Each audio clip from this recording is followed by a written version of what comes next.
بسم اللہ الرحمن الرحیم. اردو پوائنٹ میں خوش آمدید. میں ہوں آپ کا میزبان ڈاکٹر محمد کامران. میں یہاں پہ امسٹرڈیم میں موجود ہوں.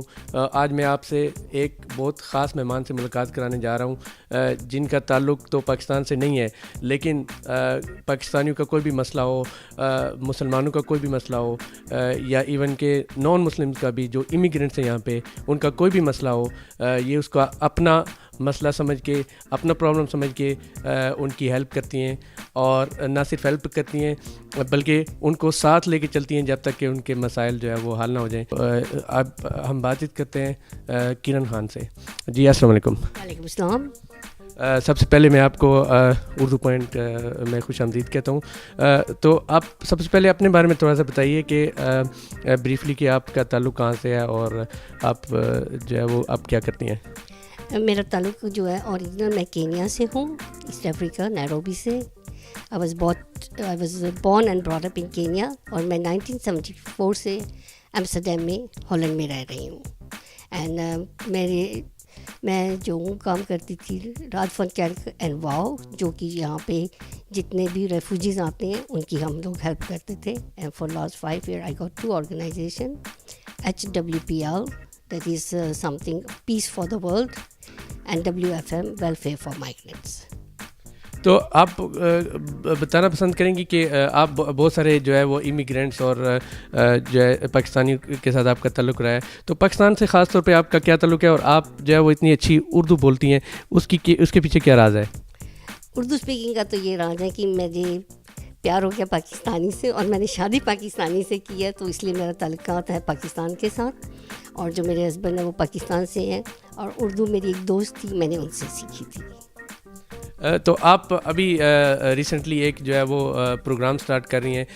آپ بتانا پسند کریں گی کہ جو امیگرینٹس ہیں اور خاص طور پہ جو پاکستانی ہیں اور دیگر جو مسلمان امیگرینٹس ہیں جو ہالینڈ میں قیام پذیر ہیں، آپ بتائیں گی کہ ان کے بڑے بڑے مسائل کیا ہیں؟ دیکھیے، جو فرسٹ جنریشن یہاں آئی ہے ان کے جو مسائل تھے یہی تھے کہ ہم نے بچوں کی شادی یا بچوں کو کیسے براٹ اپ کرنا ہے. تو ان کے مسائل اس طرح حل ہو گئے کہ انہوں نے بچوں کو اپنے ملکوں میں لے جا کے ان کی شادیاں کی اور اپنی مرضی چلائی. اور اب ہے ہماری سیکنڈ جنریشنس جو کہ اس چیز کو ایکسیپٹ نہیں کر رہی، کیونکہ جب بچہ یہاں کی لینگویج جانتا ہے، یہاں کا کھانا پینا، اور اسی ماحول میں پلے ہے، تو وہ کہتے ہیں ہم اڈاپشن نہیں کرنا چاہتے ہیں، نہ میاں کی اڈاپشن کرنا چاہتے ہیں، نہ لڑکے عورتوں کی اڈاپشن. تو ان کا یہ ماں باپ کے لیے بہت بڑا پرابلم تھا. تو میں نے اس وجہ سے ایک ایونٹ شروع کیا ہے، ایک آپ یہ کہہ سکتے ہیں کہ ایک اسٹیج دیا ہے لوگوں کو کہ وہ وہاں پہ آئیں، اپنے لوگوں سے ملیں جلیں اور بات چیت کریں، اور اگر کسی کی بات بنتی ہے ماں باپ بچوں کی تو ان کے رشتے ہو جائیں آسانی سے.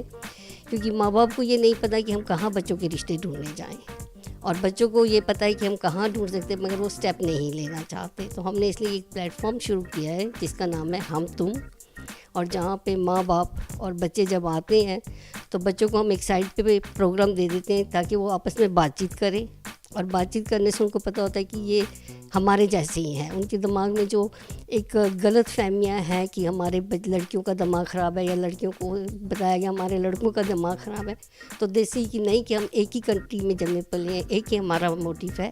سو they find their partners there. تو ابھی تک ہم تم کے پلیٹ فارم سے آپ غالباً 2 یا 3 پروگرامز کر چکی ہیں، تو اس سے آپ کس حد تک سیٹسفائیڈ ہیں؟ اور ابھی 19 نومبر کو آپ ایک اور پروگرام کرنے جا رہی ہیں، تو آپ کے ذہن میں کیا ہے کہ یہ کس حد تک سکسیزفل ہو رہا ہے؟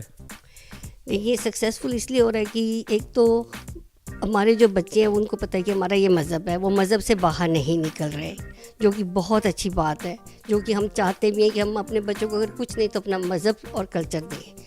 کلچر تو ہم زیادہ دیر نہیں دے سکتے، because that is some thing, جس ملک میں آپ رہتے ہیں اس میں آپ گل جاتے ہیں. مذہب ہم ضرور دے سکتے ہیں. تو جس میں جب مسلمان لوگ آتے ہیں، بچے آپس میں بات کرتے ہیں، تو ان کو پتہ ہے کہ بھئی یہ گریجویٹ ہے، لڑکی گریجویشن ہے، تو دے میٹ ایچ ادر. اگر ان کی شادیاں ہوتی ہیں تو بہت اچھا، ورنہ ان کی ایک دوستی ہو جاتی، تو دوستوں کے ذریعے ایک دوسرے کو جان کے تو اپنا فیوچر بنا رہے ہیں. تو آپ نے جو یہ پروگرام شروع کیا ہے ہم تم کے پلیٹ فارم سے، اس کا آئیڈیا آپ کو کیسے آیا؟ یہ آپ کے خیال میں کوئی سب سے بڑا مسئلہ ہے یہاں کی امیگرینٹس کا جو پاکستان سے جن کا تعلق ہے، جو مسلمان ہیں، یا اس کے علاوہ بھی اور مسائل ہیں یہاں پہ لوگوں کے، یا اس مسئلے کا جو اوریجن ہے وہ کیا ہے؟ دیکھیے یہ بہت بڑا مسئلہ تھا, یہ چھوٹا مسئلہ نہیں ہے, کیونکہ مجھے لوگوں کی بہت فون آنے شروع ہو گئے کہ آپ کام کرتی ہیں, آپ کا بہت زیادہ لوگوں سے میل جول ہے, تو اگر کوئی لڑکی ہو تو ہمارے بیٹے کے لیے بتائیں, اور لڑکی والوں نے کہنا اگر کوئی لڑکا ہو تو ہمارے بیٹے کے لیے بتائیں. تو میں نے کوشش کرنا جن جن کے فون آتے تو ان کو ایک ساتھ نمبر دے دینے. تو اس میں مجھے یہ محسوس ہوا کہ جب لڑکا یا لڑکی والے ایک دوسرے کے گھر میں جاتے ہیں کھا پی کے آ کے, تو 2-3 دن بعد کہہ دیتے نہیں یہ لڑکی کا قد چھوٹا ہے, یا لڑکے میں یہ جو بھی ان کو فیل ہوتا, تو پیرنٹس بہت زیادہ ڈس اپوائنٹ ہو جاتے. تو میں نے سوچا اس چیز کو ہم کیسے حل کیا جائے. تو اس کا حل مجھے یہی ملا کہ ہم ایک پلیٹ فارم بناتے ہیں جہاں کے ماں باپ اور بچے آئیں, بات چیت کریں. اگر آپ کی بات نہیں کسی سے بنتی تو کس کی سے کیا ہو رہا ہے, نو بڈی نوز اٹ, بٹ موٹیو ایک ہے کہ سب لوگوں کو پتہ ہم کیوں آ رہے ہیں. یہ میرے لیے نہیں ہے, یہ میرا پلیٹ فارم نہیں ہے, یہ ہمارے لوگوں کا پلیٹ فارم ہے. یہ ان کے لیے میں نے بنایا اور ان کی وجہ سے بنا ہے تاکہ وہ آسانی سے اپنے بچوں کے مسائل خود حل کر سکیں. ہمارے ساتھ کرن خان موجود تھیں, تو انہوں نے جیسے کہ بتایا کہ یہ یہاں پہ ہم تم کے نام سے ایک پلیٹ فارم ہے جہاں سے یہ جو امیگرینٹس ہیں, خاص طور پہ جو مسلمان ہیں اور پاکستانی ہیں, ان کو یہ ایک موقع دیتی ہیں کہ وہ اپنے جیسے دوسرے والدین سے مل کے, اور ایون کہ جو ینگ بچے اور بچیاں ہوتی ہیں وہ بھی ایک دوسرے سے مل کے اور والدین کی مرضی اس میں شامل کر کے وہ اپنے لیے زندگی کا ایک ساتھی تلاش کر سکیں. اور میں سمجھتا ہوں کہ یہ ایک بہت ہی نیک کام ہے اور بہت ہی ضرورت ہے اس چیز کی, کیونکہ یہاں پہ جو ہالینڈ میں جو مقیم امیگرینٹس ہیں ان کے بہت سارے اور مسائل کے ساتھ ایک یہ مسئلہ جب ان کی بچوں کی شادی کا ٹائم آتا ہے تو وہ بہت پریشان نظر آتے ہیں, کیونکہ ان کے بچے یہاں کے کلچر میں پلے بڑے ہوتے ہیں جبکہ وہ خود ایک دوسرے کلچر سے آئے ہوئے ہیں, تو ان کے درمیان ایک گیپ ہوتا ہے. تو اس گیپ کی وجہ سے بچوں اور والدین میں بہت سارے پرابلمز ہوتے ہیں. ہم جو ہے وہ کرن خان کی اس کام کی بہت قدر کرتے ہیں اور پاکستانی کمیونٹی کی طرف سے, پاکستانی لوگوں کی طرف سے ان کا شکریہ ادا کرتے ہیں. تو اب تک کے لیے اتنا ہی. اردو پوائنٹ سے ڈاکٹر محمد کامران کو اجازت دیجیے, دوبارہ کبھی پھر کسی اور رپورٹ کے ساتھ حاضر ہوں گے. تب تک کے لیے اللہ حافظ.